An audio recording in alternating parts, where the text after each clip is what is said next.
Opa, pesquisando no Google aí? Com toda certeza e sem dúvida, o Google é hoje uma das plataformas mais populares do mundo. Quem nunca acessou esse site de busca? São milhões de acessos por mês, feito por pessoas que querem encontrar vídeos, curiosidades, informações e utilidades em geral, culinária. O Google é um símbolo do que a tecnologia pode fazer em favor do homem. Mas eu pergunto a você, o que o Google não pode fazer? Já pensou nisso? O Google não pode, por exemplo, solucionar um casamento em crise, trazer paz de espírito, curar a ansiedade e muito menos trazer de volta um ente falecido. Para resolver esses problemas, não adianta acessar o Google. Você precisará de outro guia de pesquisas, a Bíblia. Você conhece a Bíblia? Pergunta meia sem sentido, concorda? Todos responderiam, sim, eu conheço a Bíblia, mas você já leu a Bíblia? E se você já leu, já encontrou alguma parte que você não entendeu?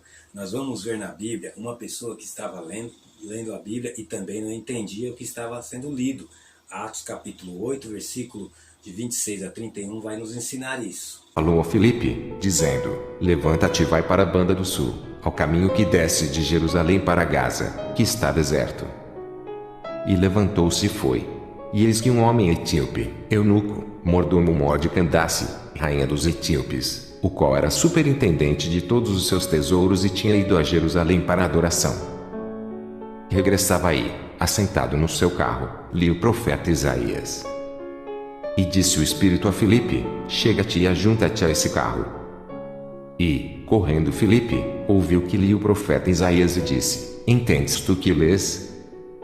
E ele disse, como poderei entender, se alguém me não ensinar? E rogou a Filipe que subisse com ele e se assentasse. Então vamos entender sobre este livro, que é fantástico e oferece respostas às mais íntimas questões que tiram o sono de muita gente. Neste estudo, nós vamos encontrar na Palavra de Deus aquilo que nós estamos buscando. Mas para isso, precisamos aprender alguns fatos importantes em relação à Bíblia. Primeiro fato, quem inspirou a Bíblia e para que ela serve?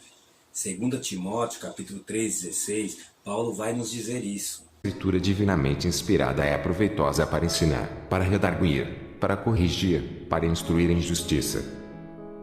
Tanto o Antigo Testamento quanto o Novo Testamento foram inspirados por Deus e é válidos para nós até os dias de hoje.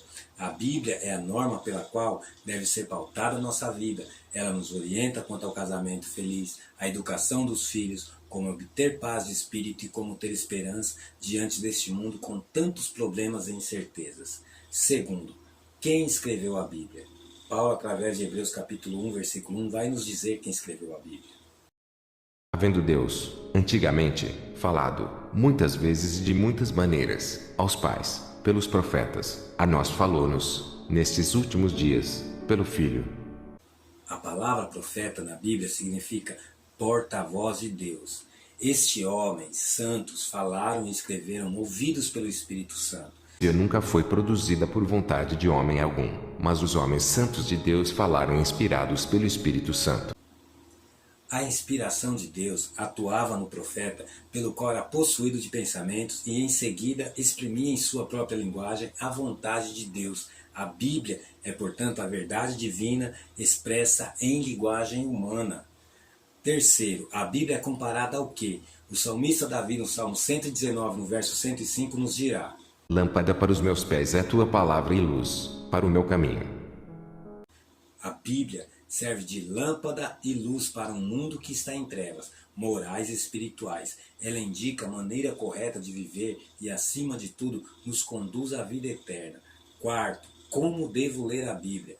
Atos capítulo 17, versículo 11 vai nos dizer isso. Os que estavam em Tessalônica, porque de bom grado receberam a palavra, examinando cada dia nas Escrituras se estas coisas eram assim.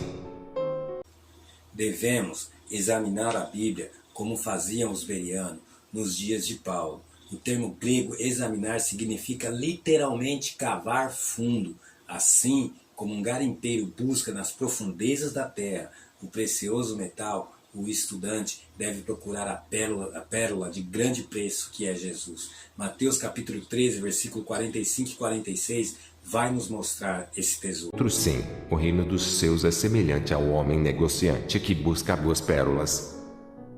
E, encontrando uma pérola de grande valor, foi, vendeu tudo quanto tinha e comprou. 5. Com que frequência devo ler a Bíblia? Deuteronômio capítulo 17, versículo 18 e 19 nos mostrará. Será também que, quando se assentar sobre o trono do seu reino, então, escreverá para si um traslado desta lei no livro, do que está diante dos sacerdotes levitas. E o terá consigo e nele lerá todos os dias da sua vida, para que aprenda a temer ao Senhor, seu Deus, para guardar todas as palavras desta lei e estes estatutos, para fazê-los. Assim, como não ficamos um dia sem comer um alimento, devemos ler a Bíblia diariamente. Achando-se as tuas palavras, logo as comi, e a tua palavra foi para mim o gozo e a alegria do meu coração, porque pelo teu nome me chamo, ó Senhor, Deus dos exércitos. Essas palavras nos fortalecem e nos ajudam a confiar em Deus. 6. A Bíblia possui algum prazo de validade? Isaías 40, versículo de número 8 vai nos dizer: Seca-se a erva, e caem as flores, mas a palavra de nosso Deus subsiste eternamente.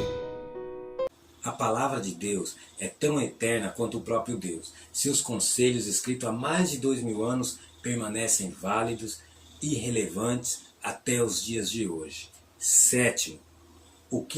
Que bênçãos recebem aqueles que estudam a Bíblia? Apocalipse 1, versículo 3 nos dirá: Curado aquele que lê, e os que ouvem as palavras desta profecia, e guardam as coisas que nela estão escritas, porque o tempo está próximo. A felicidade é prometida a todos que estudam e praticam aquilo que a Bíblia ensina. Vamos para algumas curiosidades sobre a Bíblia? A palavra Bíblia vem do termo grego biblos, que quer dizer coleção de livros. Possui 66 livros, 39 no Antigo Testamento e 27 no Novo Testamento. A Bíblia conta com 1189 capítulos e possui 31.105 versículos. Foi escrita em 3 idiomas, hebraico, aramaico no Antigo Testamento e grego koiné no Novo Testamento. Foi escrita por 40 autores, entre eles pescadores, médico, pastor de ovelhas, doutor da lei, filho de sacerdote, reis e outros. Levou cerca de 1500 anos para ser escrita. De 1400 a.C. a 100 d.C., a maioria dos autores não conheciam, porém todos escreveram seu conteúdo de forma coerente e harmônica. A replicação da Bíblia foi feita à mão por copistas, dentre as quais destacam-se os massoretas, que eram extremamente rígidos. Cada palavra, frase e página era criteriosamente contada. Deus usou esses homens para preservar o texto bíblico ao longo dos séculos. Hoje não existem mais os escritos originais da Bíblia, mas sim as cópias de cópias.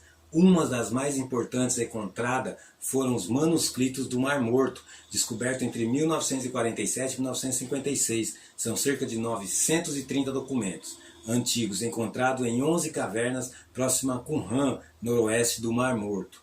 Alguns pergaminhos registravam porções significativas da Bíblia, como o livro de Isaías. Quando os especialistas compararam esses escritos antigos com o texto bíblico atual, perceberam que a mensagem foi preservada de forma extraordinária.